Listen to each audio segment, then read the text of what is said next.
Hello and welcome to our Lorwyn Eclipsed Commander deck reveal and card showcase. I'm your host, Rachel Weeks, and today we're going to be looking at a lot of Magic cards. We're going to be showing off the full deck list for both Commander precons and some cards from the main set that we know that Commander players are going to want to see. But before we get into the cards, let's meet our esteemed guests. Hello, it's me at CGB, CovertGoBlue, the one in Best of One. I like to play Magic the Gathering Arena and Brawl and Commander on YouTube, and I like to see new cards. Hey everyone, I'm Ellie Rice. I'm a game designer with Wizards of the Coast. I designed the Miss Bubbleflower deck in Bloomborough Commander and Amanatu in Duskmourn, and I designed the two decks you're going to see today.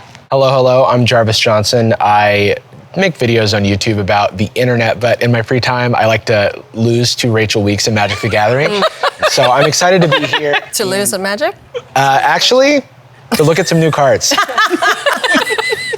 Hi everyone, I'm Eilidh Lonie, or Alias V, you may have known me as once upon a time. I'm a commentator for Magic the Gathering at the Pro Tour, the World Championship, and I also have a Commander show on YouTube called Elder Dragon Hijinks that I do with Olivia Gobert-Hicks. All right, let's kick things off with the 5-color Dance of the Elements precon and the face commander Ashling the Limitless.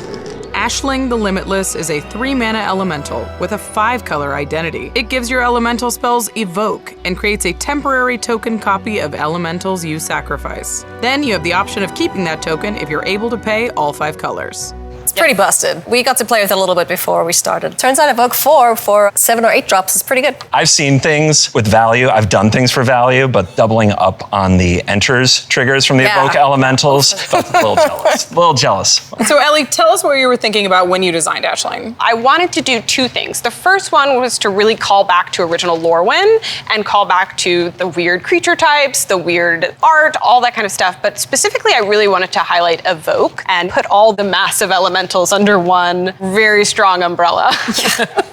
Something that's really easy to miss about this commander is it also fixes you for your 5-color elementals, right? As long as you have red to get Ashling onto the board, you can cast basically any of the elementals from your hand, double up on the ETBs, and get some value out of them, which is great for precon. Yeah. So what exactly is an elemental? Does anyone know? Well, a manifestation Of stuff and things. of stuff and things. Right. It does seem like it is a bit of a mystery. It is a bit of a mystery. Perhaps a massive mystery, like the backup commander? Yes. Let's meet the backup. Yeah. Massive Mysteries is a 5/5 elemental that costs 1 mana of each color to cast. At the beginning of each of your combats, it gives another elemental you control Myriad.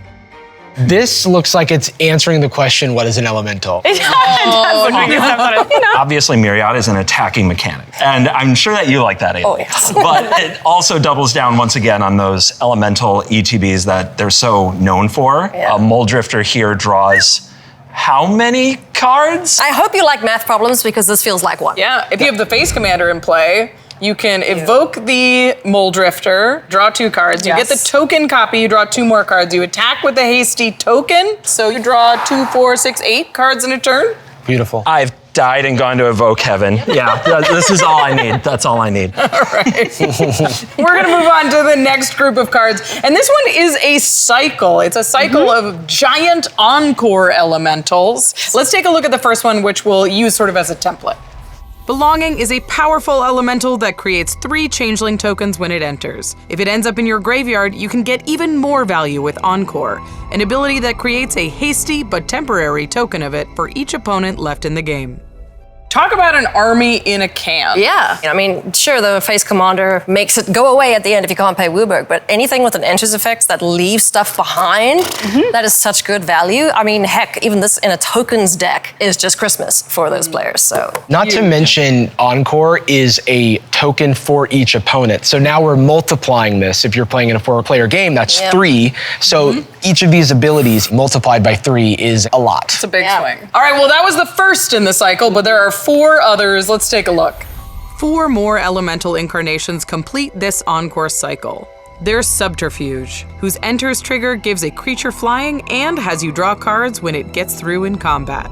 Lamentation's trigger can destroy any target creature while also padding your life total. Impulsivity lets you cast an instant or sorcery from any graveyard for free. And Jubilation gives your entire board +2/+2 and trample. I mean, if you want to get a game over and done with Jubilation, you are singing my song there, friends. Jeez. So this is a new mechanic for elementals. We've seen Evoke on elementals before, but not with Encore. Why did you decide to go with this one for this cycle? Yeah, I think it's really important that cards in Commander precons feel like Commander cards, and one of the best ways to do that is to put Commander mechanics on them. So I really wanted this cycle to both call back to what was cool about original Lorwyn, but then also really stand in the format on their own. So I will say that having played just a little bit with these Encore elementals, the feeling of a few of them just sitting in a graveyard, lying in wait for their Encore, it gives me a feeling other than belonging, I'll tell you that. Well, we've got a lot of exciting other cards in this deck. I want to move on to the next one because it's honestly one of my favorites. It is Springleaf Parade.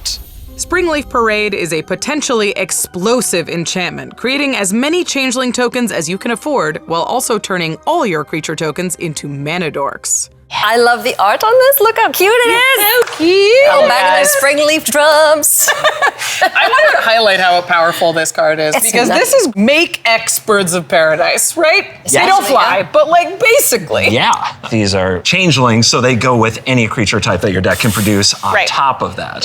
Any token deck, any typal deck, this is a slam dunk. yeah, the card is very flexible early and really great late. Like if you don't have a lot to do with your mana, well, just dump it in and make a lot of 1/1s. And then maybe get back Jubilation from the graveyard. I'm not telling you how to live your life. Oh, this is a huge ramp piece to get back your Encore stuff. Oh my gosh. With that, I think it is time that we can move on to the next card. Let's talk about Elemental Spectacle. Elemental Spectacle is a sorcery that rewards you for building a colorful board by creating an army of 5/5s. All right, who wants to bet how many 5/5s you make on average? I unfortunately cannot take part in this bet. Yeah, you know the answer. But I can tell you who wins the bet. Oh, okay. 2, 3 on average. Yeah, I mean, I would tend to agree 3 on average, but I feel good with 2. I'm a Commander player. I make 5 every time. Yeah. Is that it? Yep. Oh, nice. Oh, my. Maybe I made that up. But hey, with Massive Mysteries, that's 5 colors right there. Just that's have true. the backup and then bam, 5. I used to have to pull things together with an Right. Avenger of Zendikar to get this kind of power. Yeah. Right. This is very exciting. I mean, if you made a bunch of tokens before you cost this, like, you're gaining so much life. The thing with this card is with 5 color commanders, they can be really tough to cast. So just having a card that rewards you for committing to your 5 color commander or just 5 color permanent just felt like a good feel for the deck. Yeah. All right. Well, with abilities like Vivid in the deck, of course, you know that you're going to need to make a lot of different colored mana, so you need a very strong mana base. And we do have some new lands in the deck. Let's check them out. Sodden Verdure and Rain-Slicked Copse continue to fill out cycles that are staples of Commander mana bases. Then, Abundant Countryside can help you cast any color of creature, or let you use extra mana to make a changeling token. So 2 of these are cycles that we've recognized before. Very exciting. Yeah, so we are continuing the cycle of bicycle lands and tango lands, trying to boost commander precon mana bases just a little bit. Thank you. Huge, huge, huge. Yes. One other thing I love about these lands is they're fetchable because they have types on them, so it just makes mana bases so much smoother. I'm like a dog, I love to fetch. You like shuffling? Ugh. And then we also have a new special land, my Abundant With Countryside. the cutest art. So cute. My favorite art in the whole suite of products here. I mean, not to mention, this is a pretty powerful card in any sort of typal deck. Having a land that can just spit out more of the thing your whole deck cares about. Oh yeah, your worst nightmare is not having some of the creatures that you need for your deck to function, just building it into the mana base, making sure that you can make the most adorable Eldrazi you've ever seen. I know people personally who would have laid down arms if Eldrazi's just looked like cute little... Yeah, guilty. cute little things. All right, next up we are previewing 3 new cards that are in this deck, but they're also from the main set. Let's take a look. Flamebraider is a 2-mana creature that lets you ramp into higher cost elementals fast while also fixing your colors. Then there's Eclipsed Flamekin that lets you dig for lands and elemental cards from the top of your deck. And Shimmer Creep drains your opponent's life based on the number of colors you've assembled on your board. So my eyes immediately are drawn to Flame Braider, bit of a callback to Smoke Braider, and these elementals, they tend to come with expensive price tags, so being able to tap for 2 mana seems like a good deal to me. Yeah, so for me, I want to see a lot more mana producing red creatures, and they can tend to produce a burst of mana. So it just felt like the perfect fit for a 5-color deck. Yeah. I really like Eclipsed Flamekin in this deck. I think being able to like evoke this and get 2 copies, draw 2 cards, seems pretty good. I also want to call out, this doesn't say basic island or That is basic correct. mountain, so it'll get the lands that we just looked at. Let's talk about this sheep spider, Shimmer are. Creep. This is pretty sweet, and it looks like it can be a win con in the deck, and it doesn't even involve you attacking. As somebody who doesn't always like to attack, this calls to me. Reminds me of a card. I might be talking about someone named Gary. Oh, I know that guy. You've met Gary. I think we have to name this one. Larry? I'm feeling Larry. You're feeling, I'm feeling Larry. Yeah. Scary. I don't know. I would be calling it scary. So those are all of the new cards in the deck, but there are also some sweet reprints to look forward as well. We're going to highlight a couple here, but we're going to show all of them at the end of the video, so stick around if you want to see more. Timeless Lotus is getting its first reprint ever. This 5-mana rock can tap to provide 1 mana of each color. Endurance and Fury also return with new Lorwyn-themed art. These elementals can be evoked by exiling cards from your hand rather than spending mana. Beautiful new art, right? Yeah, they're great. Oh yeah. Those are triggers that you're pretty happy to double. It might cause fury. Yeah. One thing to point out about Ashling is that their evoke cost is exiling a red card, exiling a green card. That may be hard to do in a 5-color deck, so having Ashling's evoke for 4 gives you some more flexibility with casting these guys. And if you have the Timeless Lotus, you literally aren't restricted on mana. Like that's mana fixing and basically doubles mana on the spot. And it allows you to keep those tokens from Ashling. Yeah. That's true. Okay, those are all the cards we're going to show off right at this very moment, but I want to talk about how the deck plays. You've had experience playing this deck, Eilidh. Yeah. What do you think about this set? This deck is really, really cool. Like, I was doing dumb Ashling things, and I was identified as the problem very early on. I felt powerful. I felt like I was doing things I shouldn't be doing. Funny part to me is she was sitting next to me and she's like, better do something about Ash. Better do something. I'm like, hey, you got 30 seconds. You better figure it out. In your testing, Ellie, like, what is the general vibe for the deck? Are you always killed first? Not always. It depends. So I think the deck can play very explosively. I think protecting and keeping Ashling is really important to the flow of the deck working really well. And I wanted players picking up elementals for the first time to slam my big monster and win with it and feel excited by combat again. And that's really kind of what it's about. It also has a really beautiful curve. Cast Ashling on 3, evoke on 4, recast Ashling after the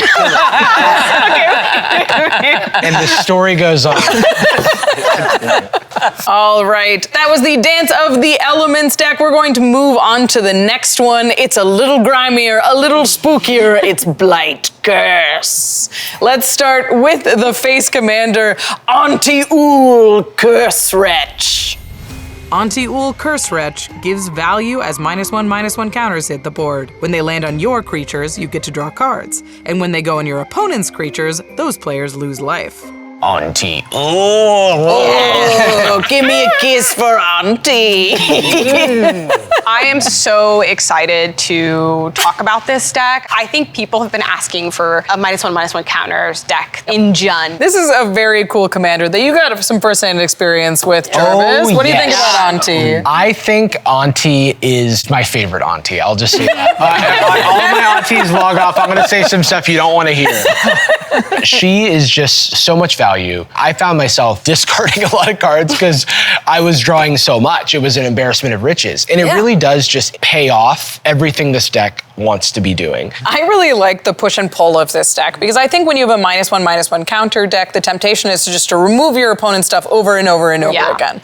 But Anti-Ul is a little bit of incentive to put that on your own things to draw some cards and put it on your opponent's stuff to close the game out. I like that it does both. Yeah. Pretty nasty. This might be my favorite goblin. I'm not ready to make a full announcement, but we're getting there. Well, I really feel like I've achieved things here. Well, Anti-Ul is pretty pretty sweet, but this deck also comes with a backup commander. Let's talk about this one. It's the Reaper, King No More.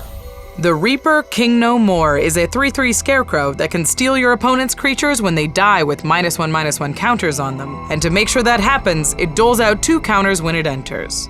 I'm going to get a little lore here. So scarecrows come from tree folks. What? Like Right in the here. way that sticks come from trees? From reaping them? From reaping them. Amen. indeed. Cool. Yes. And so I was just like, oh, this is perfect. This puts -1/-1 counters on your opponent's creatures, and it turns them into like the scarecrow. One thing about Auntie Ool is that she doesn't have an enabler built in, whereas his enters trigger does start throwing around some -1/-1 counters. And I think it's super cool because now it's a potential thing I can steal.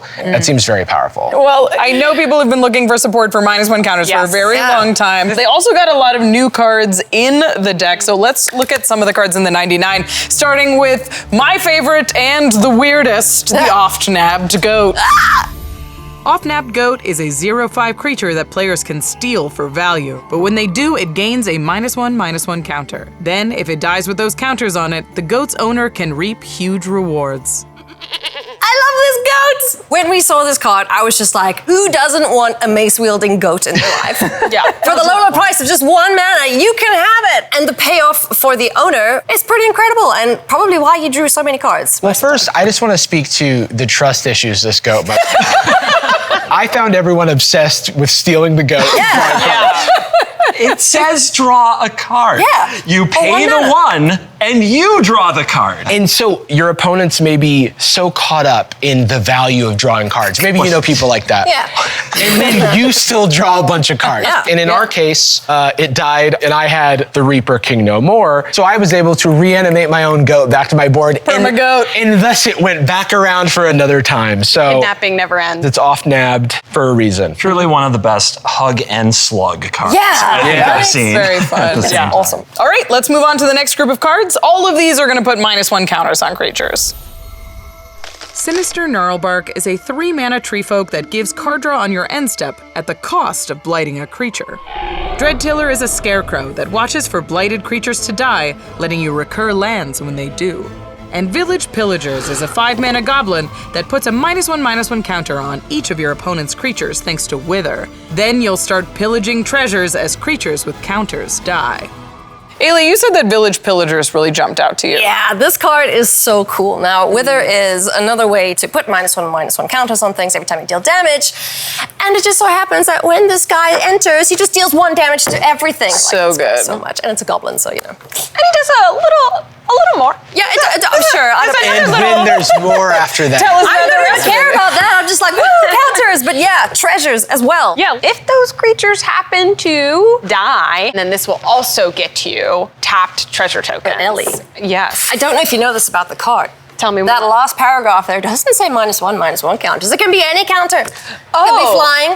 Could be, as a could be first strike. You're so right. As the person who put the text on the card, I did not see that.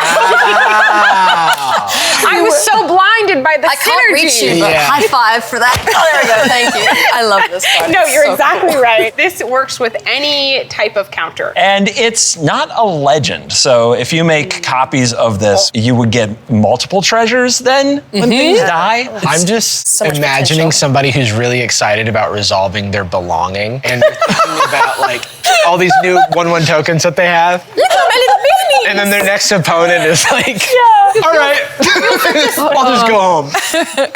I do want to draw attention to this other one. Sinister Gnarlbark is very serious in this deck. If you have Auntie Ool on the battlefield, you draw 2 cards on your end step. You are speaking my language, Rachel. It's so scary. Phyrexian Arena is a card that people still get very excited about. You have to wait until your next upkeep, you have to pay a life, and then you get to draw a card. With Sinister Gnarlbark, you get that card on the end step, and it synergizes with the rest of what your deck wants to do. So it's often more than just drawing a card. There is a bit of a cool combo going on between Village Pillagers and the other card, Dreadtiller. Yeah. Here, would you like some ramp? Yes, so many ways to just more ramp. ramp with things dying to -1/-1 counters. Card draw, ramp, global disruption. All of it utilizing what the deck wants to do, -1/-1 counters, like its own special resource. It's really exciting. All right, so those are all the cards that put counters on stuff. This next group of cards that we're going to talk about benefit from those counters. Let's get into it. Wickersmith's Tools is a 3-mana rock that charges up as you dish out -1/-1 counters. Later, it can be sacrificed for an army of scarecrows. Fairfor Young Yu is a legendary treefolk who brings along a sapperling swarm and can double counters on creatures. Then, Eventide's Shadow lets you remove as many counters as you'd like from permanents on everyone's boards to draw that many cards, but also lose that much life. This card blows my mind. So, of course, you're already distributing -1/-1 counters, and you can remove them from your permanents to make them stronger, and you're drawing cards for all of this. But what if you happen to play against a Super Friends player? Oh, Planeswalkers. In exchange for all the time they've taken from you reading loyalty abilities, you take all the loyalty counters off of their board in one card and draw that many cards. I know what I'm playing against you next. This card pays you off for doing what the deck really wants you to do, and then your creatures are much bigger and everybody's opponents are smaller. But really, I just wanted to give you a way to draw a messed up number of cards. I won't lie about it. I appreciate you so much right now. I feel seen. I want to call out Wickersmith's Tools as something that might on the surface not look super exciting because, hey, it's like a 3-mana mana rock, but at the end it has this ability to create an army of scarecrows. So the deck is often destroying its own small creatures, and this was just another way to get the -1/-1 counters player to be able to end the game. Cool. Let's talk about this last card, though, because I think there's a lot of flexibility here in a -1/-1 counter deck or in a +1/+1 counter deck. Let's talk about Fairfor. What do you think about this one, Jarvis? So you can really set up some wild turns with this. You've got counters everywhere. You're waiting for the right time to do things. Oh, before I make everyone else's stuff die, I'm going to cash that in for a bunch of sapling tokens. I'm building a wide board all of a sudden by doing this relatively controlling playstyle throughout the game. You know what else is cool about this card? Is if your opponent is doing a better job of putting counters on things than you are, you just get to target them. It's pretty neat. Something I noticed about this card was if you give it haste, you can double the counters before the ETB results, which is kind of fun. Yes, the double ability is really fun. I can attest. Yeah. Yeah. All right. Being a proper Jund deck, this also has a fair amount of graveyard recursion in it. Let's talk about some new cards in that category. Aberrant Return is a 6-mana sorcery that gets you the 3 best creatures from among everyone's graveyards, but each comes back with a -1 counter. Grave Venerations is a life-draining enchantment that also introduces the Monarch and can return creature cards from your graveyard to your hand. Then, Puka's Covenant is a 3-mana enchantment that lets you recur permanent cards as your creatures with counters on them die. Oh, I like Grave Venerations. As you are putting -1/-1 counters on your own things, a lot of creatures die. So just having ways to get them back, get a little bit of value, and introduce that Monarch to get the combat rolling. It's kind of several cards in one. One of my favorite things about it is that it triggers on your end step. So you can take the Monarch and then get that benefit. So I like that immediate payoff. We like instant gratification. Very excited. Yes. Eilidh, which one are you most excited about? I love Aberrant Return. You just pick 3 of the best things in all of the graveyards and stick a -1 counter on it and profit. It's pretty gross and very powerful. I also wanted to mention the cards that care about -1/-1 counters will trigger off of this. So it's gonna synergize with Auntie Ool, Definitely will. my favorite family member. Wow. Let's talk about Puka's Covenant. What was your inspiration here, Ellie? It's definitely something the deck really wants because it's constantly consuming its own resources. It needs a lot of ways to kind of come back from the dead, so to speak. And it was another opportunity to give a little bit of something to non-1/-1 counter decks as well. And in its fail case, you can get back a fetch land. Yeah. And just get a little bit of value that way. But there are several cards in this deck that you want to pile up the counters on. So don't underestimate how big of a permanent you might be able to get with this. Absolutely. And finally, there are a couple cards from the main set in this precon that haven't been showed off yet. So we're going to take a look at those. Burning Curiosity is an impulse draw spell that digs deeper if you're willing to blight a creature. Then there's Lasting Tarfire, an enchantment that can burn your opponents at everyone's end steps, if you've put a counter on a creature that turn. Burn is not usually my jam, but when it comes with 3 cards, I can be convinced. So by doing the thing your deck already wants to do with the Blight one, you get to see a 3rd card. And with the commanders of your deck, you can also get additional value because of that. And I will say, as a common, this is a very exciting main set card. Eilidh, you said this Tarfire one stuck out to you. I mean, I like hitting people in the face, so sue me. If you have ways to put on a counter at instant speed, then I don't picture a game going extremely long. I'll just put it that way. All right, so those are all of the new cards that are going to be in this pre-con, but there are, of course, a lot of reprints in the deck. We're going to show all of them at the end of the video, or you can check it out in the show notes below. We're going to talk about some of the highlights right now. Necroskitter is a staple of -1/-1 counter decks that returns with new Lorwyn art. Tree of Perdition brings along a powerful life-swapping ability, and it can hold a lot of -1/-1 counters. And Fire Covenant is a potential one-sided board wipe that debuted way back in Ice Age. So I am a huge Fire Covenant fan. So finding a way to sneak it in the pre-con, well, I guess I should say I definitely didn't sneak it in so much as ham-fisted over your bodies. This is the first non-Secret Lair reprint of this card since Ice Age. And it's a humble uncommon. How strong could it be? Very. Yeah. Very It's a very strong card. Would you like to kill the whole board? Oh, wow. I love seeing cards from the past get like updated art. It's very exciting. Same thing with like Necroskitter. Huge. Yeah. Love that card. It's a perfect card for this. So Yeah, it's reminiscent of the backup commander, of course. Right. indeed, indeed. I am personally very happy about Tree of Perdition. Would you like a great place to store all your -1/-1 Yes. counters and then just get your opponent to 1 life at instant speed?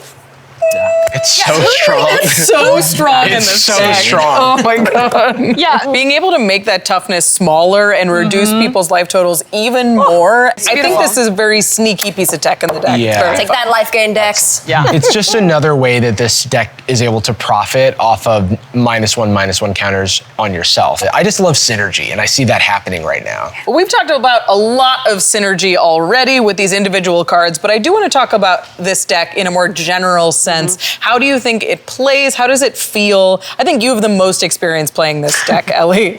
Tell us a little bit about it. I would say this deck is often winning through attrition. It's much more of a control deck. I think niche strategies that like -1/-1 counters go under-supported because they're hard to use. We don't get to go back to them that often.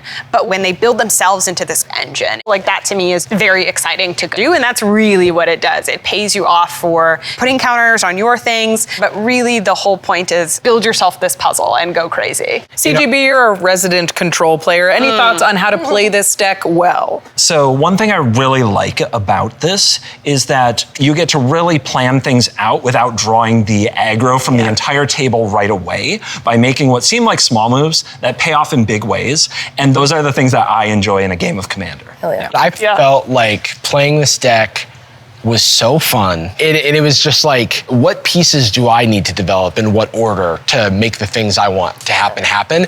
And it didn't feel like I was working on a linear game plan, which is the type of like rewarding gameplay I want from my Commander decks. And I'm not joking, I am buying it the second it comes out. Same. All right, well, that is it for the Commander precons, but the video isn't over yet. We have a few more cards from the main set that we know that Commander players are going to be excited about. These first two are typal cards that both have Convoke, and they're going to be powerful in their own ways. Bloodline Bidding is an 8-mana sorcery with Convoke. It lets you return all creature cards of a type of your choice from the graveyard to the battlefield.